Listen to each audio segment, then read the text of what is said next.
Сегодня тема нашей беседы – особенности течения коронавирусной инфекции в детском возрасте. Болеют ли дети коронавирусом? Да, болеют. Первые месяцы пандемии в начале считалось, что дети болеют редко, часто бессимптомно, с легким течением. С приходом омикрона, нового штамма коронавируса, количество заболевших детей увеличилось в 14 раз.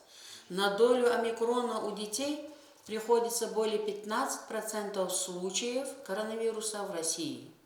Дети заражаются не меньше взрослых, но часто у них инфекция протекает бессимптомно или под видом ОРВИ. Согласно статистическим данным, эпидемическая волна, вызванная штаммом омикрон, спровоцировала существенный рост не только заражений, но и госпитализаций среди детей. Штамм омикрон намного заразнее штамма дельта, но при этом предварительные данные показали, что у омикрона ниже летальность. Дети – наименее вакцинированная категория, следовательно, хуже защищены от коронавирусной инфекции. Изменилась также и политика противоэпидемических ограничений мероприятий. Если в начале пандемии были введены жесткие ограничения, то сейчас ситуация иная. Подавляющее большинство школ, детских учреждений, организаций работают в привычном режиме, что способствует распространению вируса. Как распознать коронавирус у ребенка? Характерных симптомов, которые возникали бы только при коронавирусной инфекции, не существует. Все они встречаются и при других инфекциях. Поэтому предположить, что у ребенка именно ковид только по симптомам, это невозможно. У детей часто коронавирусная инфекция проявляется симптомами со стороны желудочно-кишечного тракта. Понос, рвота, боли в животе. Поражение легких, потеря обоняния у детей встречается реже, чем у взрослых. Предположительно, можно сказать, если, например, в семье заболела вся семья, включая детей и взрослых, можно предполагать, что это ковид, особенно если люди не вакцинированы и ранее не болели. В случае, если болеет только один ребенок в семье, с высокой вероятностью это какая-то другая инфекция из многочисленных вирусов простуды, например, грипп. Надо ли делать ПЦР-тест при любой ОРВИ, ОРЗ? Не обязательно. Результат ПЦР-теста не очень важен, на тактику лечения он не повлияет. Заболевшему, однако, в любом случае необходимо изолироваться, даже если мы точно знаем, что у ребенка ОРВИ. Что делать, если ребенок заболел коронавирусом? Все то же самое, что и в случае заражения взрослого человека. В первую очередь связаться со своим педиатром. Врач, учитывая симптомы у ребенка, даст нужные рекомендации. Когда же вызывать врача? Срочно обратитесь к своему педиатру при следующих симптомах. Высокая температура, которая держится более 3 суток, сильная слабость, сонливость, потеря аппетита. Ребенок может отказаться полностью от еды, от питья. Сниженная реакция на окружающих, боль в груди, тахикардия и, конечно, снижение сатурации до 94% и ниже.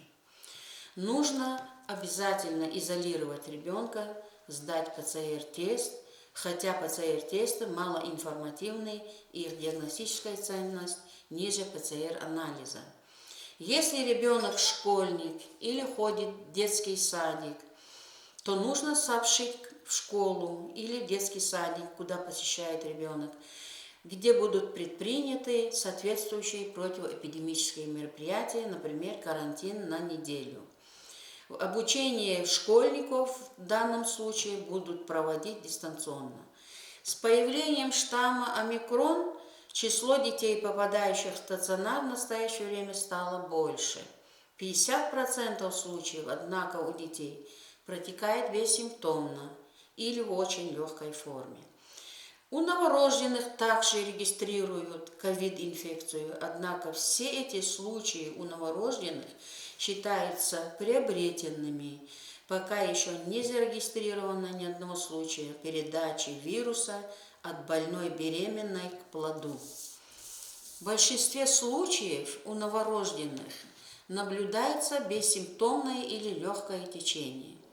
Температура, учащение дыхания, небольшой кашель, срыгивание, вялое сосание, вздутие живота.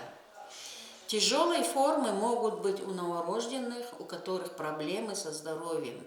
Это, например, недоношенные, новорожденные с врожденными пороками развития. Какие осложнения могут быть после коронавируса у детей?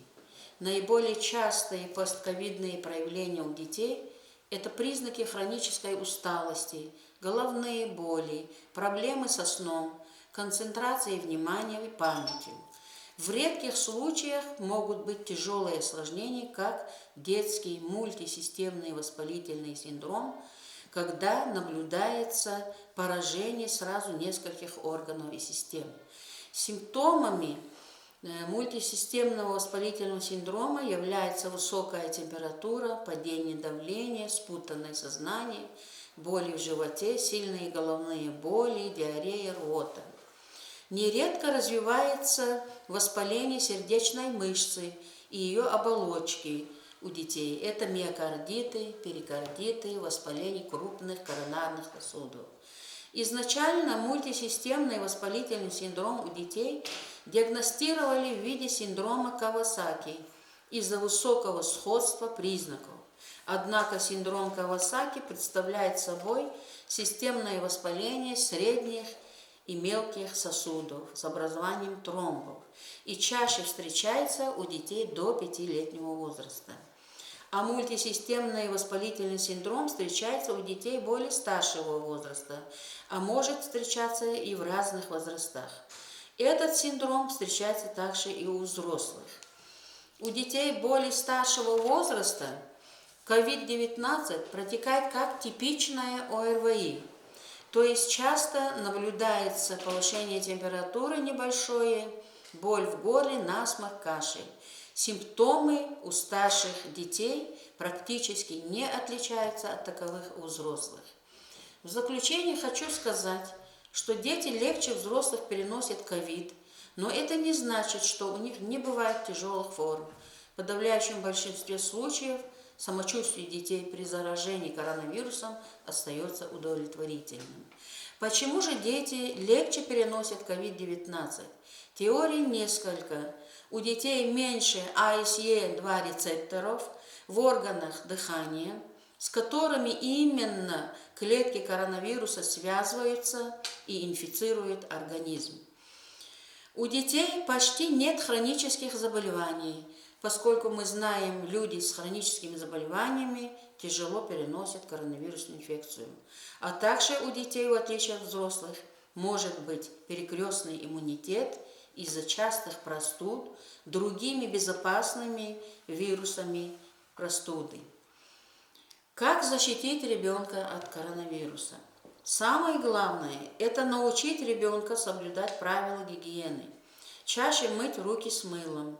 Дети старшего возраста, с 5-6 лет, могут носить маски в общественных местах. И, конечно, важное значение имеет специфическая профилактика, вакцинация, которая в России проводится с января 2022 года в возрасте 12-17 лет. Вакцина «Спутник-М». Эта вакцина «Спутник-М», которым вакцинируют детей, отличается от спутника V, которым вакцинируют взрослых, в 5 раз сниженной концентрацией и является двухкомпонентной.